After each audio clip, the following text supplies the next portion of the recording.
السلام علیکم حافظ صاحب ہم آپ سے پوچھنا چاہتے ہیں کہ شعبان کا مہینہ ہے اور کاروبار ہے نہیں، بالکل تباہ ہو چکا ہے، مہنگائی اتنی زیادہ ہو گئی ہے، آپ اس کے بارے میں کچھ رائے یا کچھ روشنی تو ڈالیں اس بات پر۔ بسم اللہ الرحمن الرحیم۔ 3 مارچ جمعہ کا دن ہے گا اور 2023 ہے گا، تو اس وقت شعبان کا مہینہ ہے۔ ہمارے جو کپڑے کا کاروبار ہے اس میں رجب، شعبان، رمضان، یہ 3 مہینے ایسے ہوتے ہیں جس میں ہم پورے سال کا اپنا جو خسارہ ہوتا ہے بجٹ پورا کرتے ہیں۔ یہ 3 مہینے ایسے ہوتے ہیں کاروبار کے اعتبار سے، اور چونکہ یہ ہماری غریب آباد کی ریٹیل کی سب سے بڑی مارکیٹ شکر کی گی، اور جینٹس مردانہ کپڑے کا سب سے بڑا کاروبار یہاں اسی ٹکڑے میں ہوتا ہے سب سے زیادہ۔ اب صورتحال یہ کہ پچھلے سال کی نسبت اس سال یہ ہوا ہے گا کہ بجلی کا جو 300 یونٹ کا بل آتا تھا ہمارا، وہ 3203 تک آتا تھا۔ اب وہ بل 12 سے 13 ہزار روپے کا آ رہا ہے گا۔ پچھلے سال جو گیس کا بل آتا تھا ہمارا 500-700 روپے، آج وہ بل 6 سے 7 ہزار روپے آ رہا ہے گا۔ اور عجیب منطق کے ذریعے سے انہوں نے کیلکولیشن کر کے 10 یونٹ بڑھا دو تو یہ اس کو 3 گنا اوپر بجلی کا گیس کا بل اوپر کر دیتے ہیں۔ سیم منطق انہوں نے بجلی میں لگائی ہوئی، کوئی ان سے پوچھنے والا نہیں ہے گا۔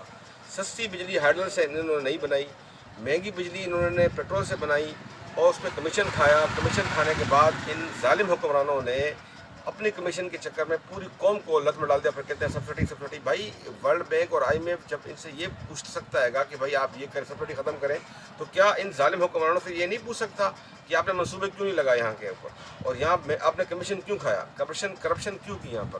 یہ سارے ورلڈ بینک، IMF اس انسانیت کا دشمن ایک جو نا بینک ہے گا، اور انسانیت کے دشمن جو بھی لوگ ہوتے ہیں انسانیت کو ذلیل و خوار کرنے کے لیے، اور جو مشن ہے یعنی کہ امریکہ کا اور اس کا کہ انسانیت کو ذلیل کیا جائے، قوموں کو تباہ کیا جائے، وہ شیطانی قوتیں جو ہیں، ان شیطانی قوتوں کے اعلی کار پاکستان کے یہ حکمران بیٹھے ہوئے ہیں جو 22 کروڑ لوگوں کو ذلیل و خوار کر رہے ہیں۔ اس وقت شعبان کا مہینہ ہے گا، یہ سامنے جو ویڈیو بنا رہے ہیں یہ دکاندار ہیں، ان کی اپنی ذاتی پرسنل دکان ہے ماشاءاللہ، لیکن ان کا 30 بندوں کا جو نا خرائط ان کی دکان اٹھاتی تھی، 5 بھائی تھے لوگ، اور اب ان کے پاس صورتحال یہ ہے گی کہ یہ کھانے کے لیے محتاج ہو گئے بیچارے، اتنے پریشان ہو چکے ہیں کہ یہاں پر 1 سوٹ 2 سوٹ بیچ کر جا رہے ہیں، وہ ان کے بنیادی خرچ نہیں پورا ہو رہا ہے، اپنا مال کھا رہے ہیں جو دکانیں پڑا ہوا ہے گا۔ مسلسل 1 سال سے سارے دکاندار لاس کر رہے ہیں، یہ دکانیں بند ہیں۔ دیکھیں جمعے کے دن دکانیں کھلی ہوتی تھیں، کچھ نہ کچھ کاروبار ہو جاتا تھا، تھوڑے آدھے دن کے لیے آتے تھے، تب بھی بڑا اچھا کاروبار چلتا تھا، لیکن اب صورتحال یہ ہوئی ہے کہ سارا کاروبار ختم ہو چکا ہے گا، لوگ نہیں آ رہے۔ 12 سے 13 دکاندار یہاں دیوالیہ ہو کر چلے گئے ہیں۔ اب جو بجلی کے اور گیس کے بل پچھلے سال ہمارے پاس آتے تھے کوئی 5 سے 6 ہزار روپے تک کے، اب وہ 18 سے 20 ہزار روپے کے بل آ رہے ہیں نارمل، یعنی کہ اس موسم کے اندر۔ اور اس کے بعد ہم دیکھ رہے ہیں کہ اسکول کی فیسز بڑھ گئی ہیں کہ پیٹرول دیکھیں، پہلے جو ملازم بیچارے اگر 50-30 کلومیٹر دور سے ملازم یہاں کام کرنے آتا تھا تو 100 روپے کا پیٹرول میں روزانہ آؤٹ بیک ہو جاتا تھا اس کا، آج وہی 300 روپے کا پیٹرول مل رہا ہے اس کو، 3 گنا، اور اس کی 12 سے 15 ہزار روپے تنخواہ ہے بیچارے کی۔ وہ کیا کرے گا، وہ کہاں سے کھانا کھائے گا؟ کئی دکانداروں نے اپنے ملازمین کو فارغ کر دیا ہے گا۔ شعبان کے مہینے میں سب دکاندار بیٹھے ہوئے رو رہے ہیں، یہاں پر کاروبار بالکل ختم ہو چکا ہے پاکستان کا، اور ہم دیکھتے ہیں کہ سیاستدان جو ہے اور بیوروکریٹ جو ہے یہاں پر جو چند ہزار کا یہ طبقہ ہے گا، ان کی دولت میں اضافہ ہو رہا ہے۔ کیا ہمیں پتہ نہیں ہے کہ ہمارے سکھر میں کون سا پولیٹیشین کیا تھا، اور آج جو ایم پی بننے کے بعد وہ کہاں سے کہاں پہنچ گیا، اربوں خربوں کے اندر پہنچ گیا؟ اس بات کو یہ نظر آ رہا ہے کہ یہ سارے کے سارے انہوں نے کرپشن کی، چوری کی، لیکن اس کو آپ کورٹ پہ ثابت نہیں کر سکتے، اور کوئی نظام نہیں پاکستان کے اندر جو ان کو ثابت کیا جائے۔ یہ سب کو پتہ ہے پاکستان میں، ہر آدمی کو اٹھائیں پوچھیں کہ اس وقت جو ہے وہ یہ غریب لوگ تھے۔ اگر بیوروکریٹ کوئی سی ایس پی افسر بنتا ہے گا، سی ایس کوئی کرتا ہے گا، تو وہ کسی دیہاتی کسان کا بیٹا ہوتا ہے گا، یا کسی جو ہے نا وہ دکاندار چھوٹے شہری میں کسی مزدور کا بیٹا ہوتا ہے گا، لیکن جیسے ہی وہ ڈپٹی کمشنر بنتا ہے یا کسی پوسٹ پر جاتا ہے گا، تو اگلے ہی 2 سالوں میں وہ اپنی غریب سوسائٹی سے نکل کر وہ بنگلور لینا شروع کر دیتا ہے، وہ ویگو میں گھوم رہا ہوتا ہے گا، وہ باہر جا کر برانڈڈ کپڑے پہن رہا ہوتا ہے، برانڈ کی چیزیں پہن رہا ہوتا ہے، بڑے بڑے ہوٹلز میں شاپنگ مال میں ہو رہا ہوتا ہے گا۔ بھائی وہ جب اس کی تنخواہ دیکھے تو 1-1.5-2 لاکھ روپے تنخواہ آئے گی، اس سے زیادہ پیسے تو ہم دکاندار کماتے تھے یہاں پر ماضی کے اندر، اور وہ دیکھتے ہیں کہ وہ بندہ اتنی عیشیاں کر رہا ہے گا۔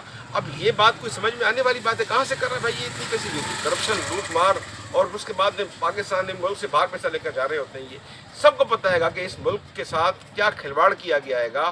اس ملک کی دولت کو لوٹ کر یہ باہر لے کر گئے گے، جس کی وجہ سے افلاس غربت اور یہ سرمایہ دارانہ نظام جو ہم پر مسلط ہے گا، اس کی وجہ سے ذلت و افلاس کے اندر شکار ہو چکے ہیں. پاکستان سے متوسط طبقہ ختم ہوتا جا رہا ہے تیزی کے ساتھ. صورتحال یہ ہو چکی ہوگی کہ لوگوں کے پاس کھانے کے لیے کچھ بھی نہیں بچا ہے اس وقت. جو متوسط شریف شرفا لوگ تھے، جو زکوٰۃ اور خیرات دیتے تھے، جو لوگوں کو چولہے جلاتے تھے، ہم کاروباری لوگ، آج صورتحال یہ ہو چکی ہے گی کہ لوگ ہمارے دکاندار یہ سمجھ رہے ہیں کہ کوئی آئے اور ہمیں کچھ دے دے. یعنی کہ یہ صورتحال پیدا کر دی اس ملک کے اندر. اب یہ صورتحال یہ کہ جن لوگوں کے پاس مال تو پڑا ہوا ہے، بیچارے اپنا مال کھا رہے ہیں، ایک دن وہ بھی روڈوں پر آ جائیں گے، وہ کیا کریں گے؟ مجھے بتائیے. یہ لاکھوں لوگ جو سفید پوش لوگ ہیں گے، جو کاروبار کر رہے ہیں گے، ان کے ساتھ یہ عالم ہے، یہ چلے گا.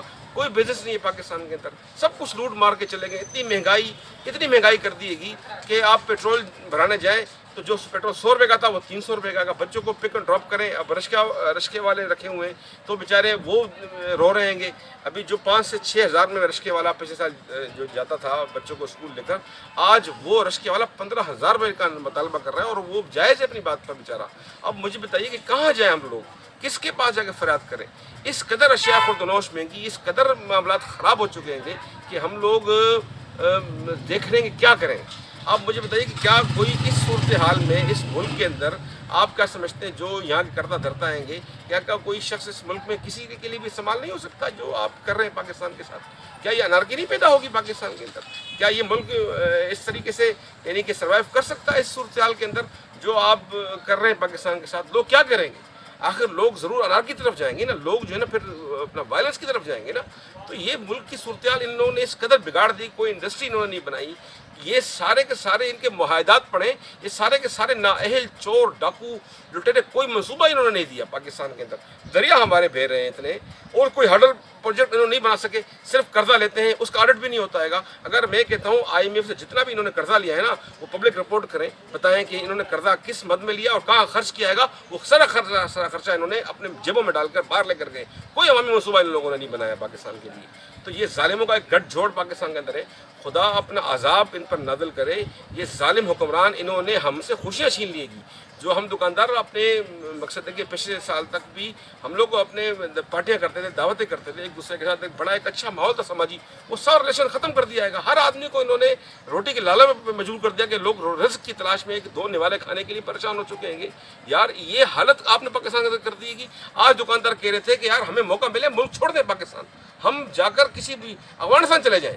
لوگ یہ سوچ رہے ہیں کہ لوگ کہہ رہے ہیں کہ ہم اس ملک میں کم سے کم رہنا نہیں، کہ وہ تباہ حال برباد افغانستان بھی شاید سے بہتر ہو اس ملک سے، وہاں بھی کچھ لوگوں کو کم سے کم عزت کے نفس موجود ہوگی نا. یہ ظالم بھیڑیے اور یہ ڈاکو قسم کے لوگ تو جو دل جلا رہے ہیں لوگوں کا، اور جو انہوں نے لوگ ملک کے ساتھ حشر کر دیا ہے گا، یہ کہاں کا کون سا یہ پڑھے لکھے؟ یہ سارے سود خور سودی اداروں کے پڑے ہوئے یہ ذلیل و خوار لوگ. ایک بیوقوف ایک اندھے کو پتہ ہے گا کہ ان کی دولت ملک سے باہر رہے گی، یہ سارے لٹے رہیں گے.